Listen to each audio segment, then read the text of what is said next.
Tuhan bersamamu.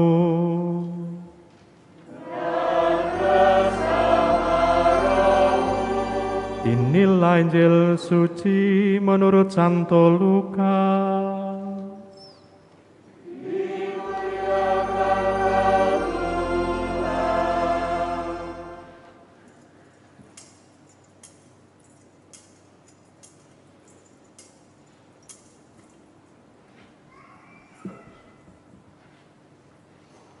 Sekali peristiwa, Yesus berbicara kepada orang banyak tentang kerajaan Allah, dan ia menyembuhkan orang-orang yang memerlukan penyembuhan.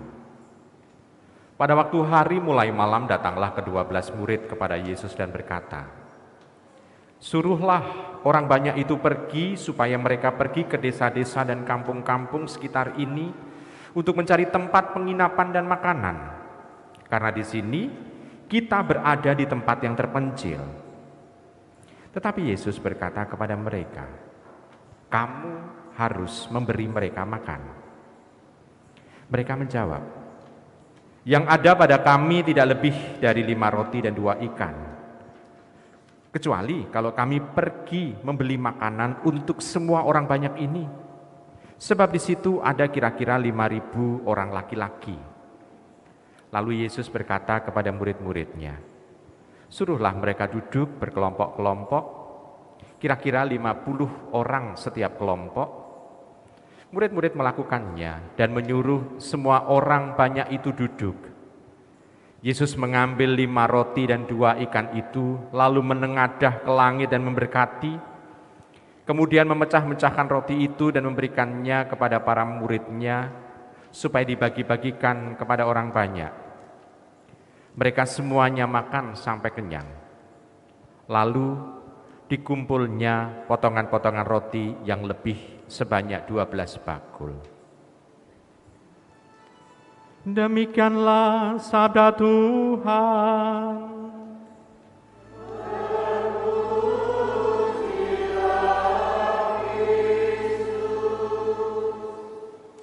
Ibu, Bapak, saudari-saudara terkasih dalam Yesus Tuhan, bacaan Injil bicara mengenai pergandaan roti, dan di sana kita bisa mengungkapkan bahwa yang digandakan adalah dirinya sendiri sebetulnya.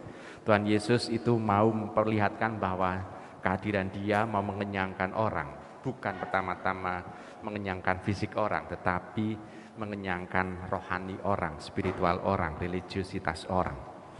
Ibu, Bapak, saudara-saudara terkasih dalam Yesus Tuhan, kita mau mencoba untuk melihat sejarah dengan tubuh dan darah. Bacaan pertama di sana mengungkapkan tubuh dan darah itu sudah dipakai oleh Melkisedek untuk sarana memberkati Abraham. Jadi tubuh dan darah dipakai oleh Melkisedek untuk sarana memberkati Abraham. Dan Melkisedek ini kalau ditanya raja dari mana? Salem. Salem itu maksudnya apa? Kata damai, shalom, nanti akhirnya menjadi kata shalom. Jadi Melkisedek adalah raja kedamaian, seolah-olah begitu. Dan itu memberikan berkat kepada Abram.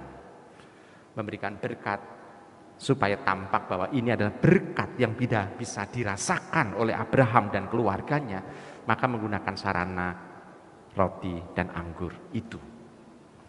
Nah, kita pun juga dalam Ekaristi menggunakan sarana itu untuk memperjelas kekristenan kita. Mengapa untuk memperjelas kekristenan kita? Karena sejarahnya Ekaristi itu sebetulnya ada 2 bagian. Bagian yang pertama adalah bagian sabda, menggunakan mimbar. Kita menggunakan mimbar yang kecil sana dan mimbar ini untuk mewartakan apa? Memecah-mecah sabda. Untuk mengenang apa? Mengenang sejarah kita dulu. Yakni kita dulu adalah ikut kelompok orang Yahudi. Pada awal Tuhan itu mikrat ke surga, orang-orang pengikut Tuhan tetap pergi ke sinagoga atau bait Allah untuk mendengarkan sabda. Ingat pada waktu Tuhan mikrat, itu belum ada buku yang namanya Injil, belum ada buku yang namanya Perjanjian Baru. Sehingga yang didengarkan adalah semua total Perjanjian Lama. Dan itu mau untuk didengarkan. Sehingga perjanjian lama, seluruh kitab suci perjanjian lama orang Yahudi menjadi kitab suci kita. Karena sejak Tuhan migrat ke surga, orang-orang pengikut Tuhan tetap pergi ke sinagoga untuk mendengarkan sabda. Pada hari Sabat. Lalu pada hari pertama dalam minggu itu, yakni hari Minggu, yang mereka berkumpul kembali, tetapi tidak ke sinagoga, tapi berkumpul kembali ke salah satu rumah untuk memecah-mecah roti dengan tubuh dan darah yang disambut oleh semua orang yang percaya. Jadi ada 2 hari yang dipakai pada waktu dulu. Sabat, pergi ke bait Allah atau pergi ke sinagoga untuk mendengarkan sabda. Lalu hari Minggu untuk memecah-mecah roti. Lalu suatu kali orang-orang Yahudi tahu bahwa ternyata ada faham sendiri yang berbeda dengan mereka, lalu mereka mengusir orang-orang Kristiani itu dari sinagoga. Sehingga orang-orang Kristiani tidak lagi bisa ke sinagoga. Lalu akhirnya mereka juga memecah-mecah sabda, tapi pada hari pertama dalam minggu itu, yaitu hari Minggu. Lalu mereka memecah-mecah sabda dulu, membacakan kitab suci. Lalu setelah itu selesai, baru mereka memecah-mecah roti, berekaristi. Jadi ada 2 hal itu untuk melihatkan sejarah itu. Nah, maka kita bisa melihat identitas orang pengikut Tuhan adalah tubuh dan darah, roti dan anggur awalnya. Untuk memperlihatkan bahwa mereka adalah pengikut Tuhan. Dan pada saat mereka memecah-mecah roti itu, yang mereka terima bukan roti dan anggur, tetapi tubuh dan darah Tuhan. Jadi kita bisa melihat dalam sejarah seperti itu. Maka identitas orang pengikut Tuhan adalah kalau hari Minggu pergi ke Ekaristi. Jadi pergi ke Ekaristi untuk bersatu dengan Tuhan, yakni dengan menerima komuni suci. Dan menerima komuni suci itulah tanda bahwa orang itu pengikut Tuhan dan orang diikut sertakan oleh Tuhan dalam kesatuan, dalam jemaatnya. Nah, kita bisa melihat di sana identitas kekristenan adalah tubuh dan darah. Maka kita tidak hanya puas untuk mendengarkan sabda. Karena sabda lebih dari kalangan orang Kristen awal, warisan saudara-saudara tua kita, orang-orang Yahudi. Maka kalau ada gereja yang menekankan sabda saja, maka dia baru mewarisi, yaitu dari saudara-saudara tua kita, orang-orang Yahudi zaman itu. Sedangkan identitas orang Kristiani, pengikut Tuhan adalah memecah-mecah roti. Maka ibu bapak, saudari-saudara terkasih, hari Minggu memecah-mecah roti untuk memperlihatkan apa? Identitas kita sebagai pengikut Tuhan.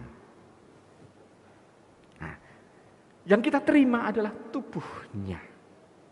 Jadi bukan mengenangkan pertama-tama, tetapi lebih kita merasakan kehadirannya. Lalu, mengapa di gereja Katolik selalu ada tabernakel? Tabernakel itu adalah menyimpan hosti sisa yang tidak dihabiskan dalam Ekaristi. Jadi fungsinya adalah menyimpan hosti sisa yang tidak dihabiskan dalam Ekaristi.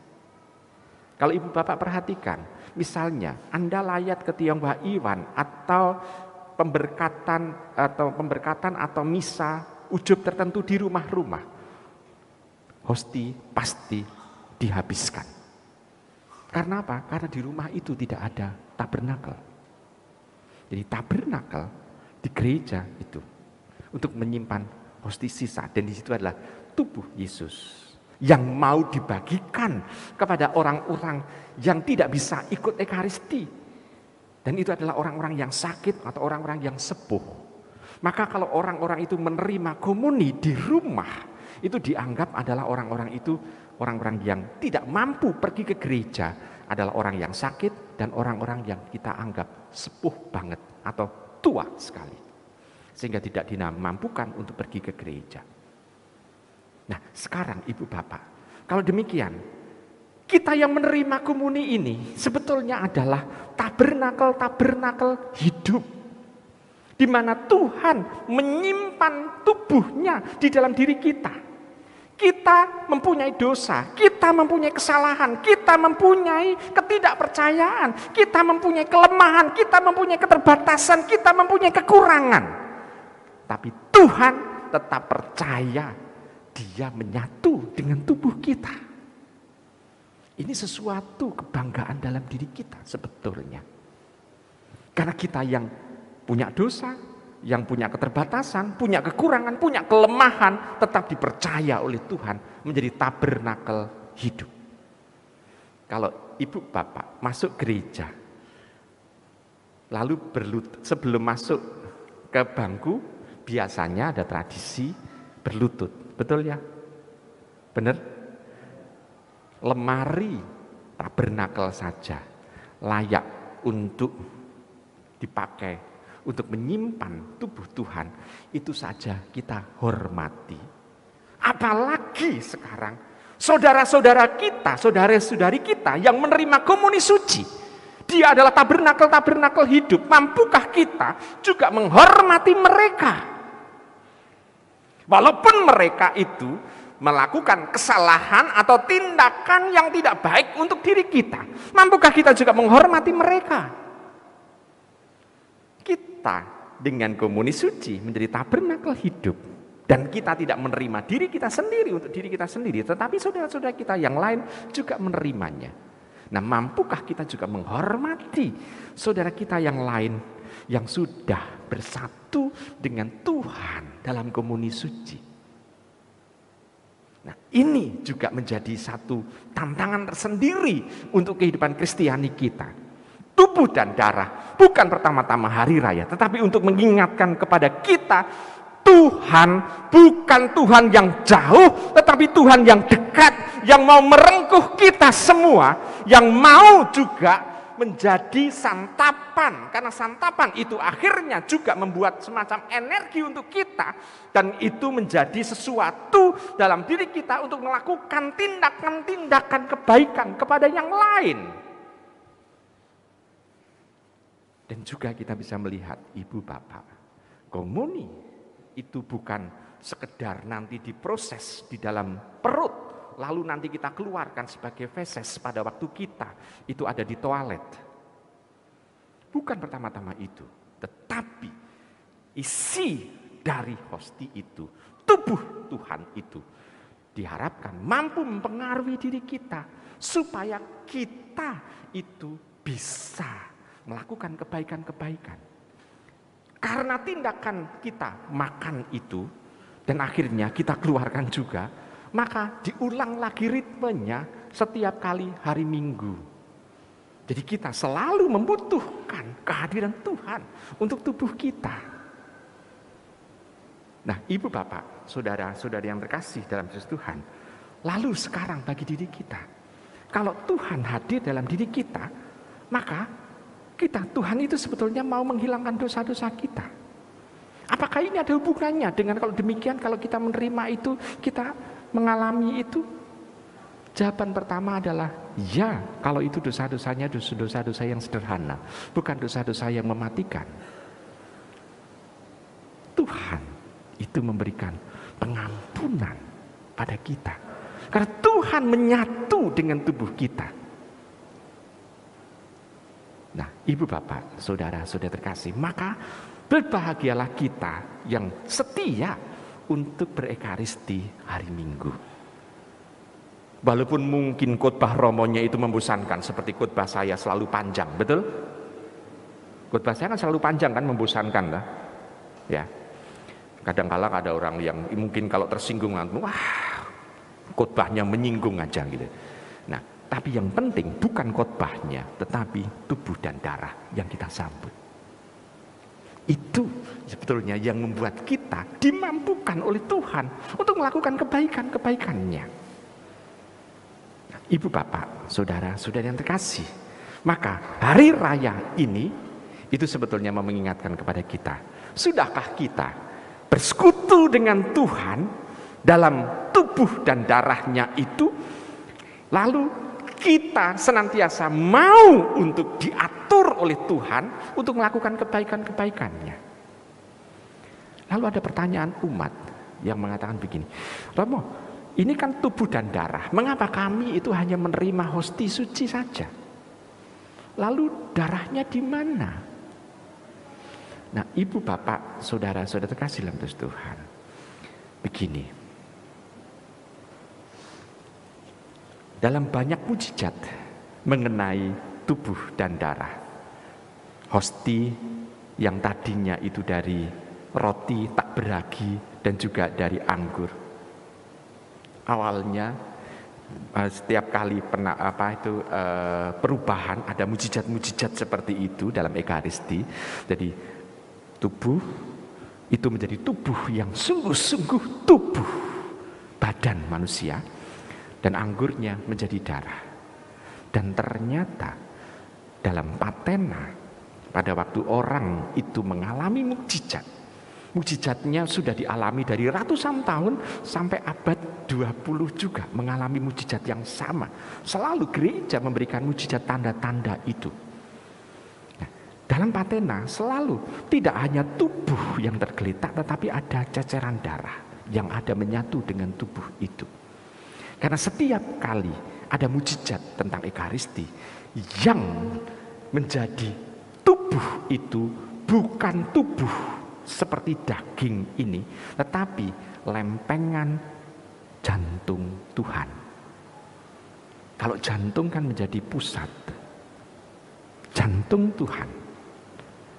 Dan orang yang meneliti ini itu selalu membandingkan dengan hasil mujizat masa lampau berapa abad yang lalu. Dia meneliti, ternyata ini adalah sel dari jantung yang dimiliki orang yang masih hidup diambil. Bukan orang yang mati, tapi orang yang masih hidup, lempengan itu. Penelitian kedokteran yang sangat-sangat mutakhir memperlihatkan itu. Dan itu tidak dilihat hanya dari satu, tetapi dibandingkan dengan tempat lain yang mengalami itu. Lalu golongan darahnya sama dari yang dulu dan yang sekarang. Dan yang anehnya adalah dari orang yang sama. Padahal sudah berabad-abad yang lalu dengan yang sekarang. Dan golongan darahnya adalah AB. Maka berbahagialah yang punya golongan darah AB sama dengan golongan darah Tuhan Yesus.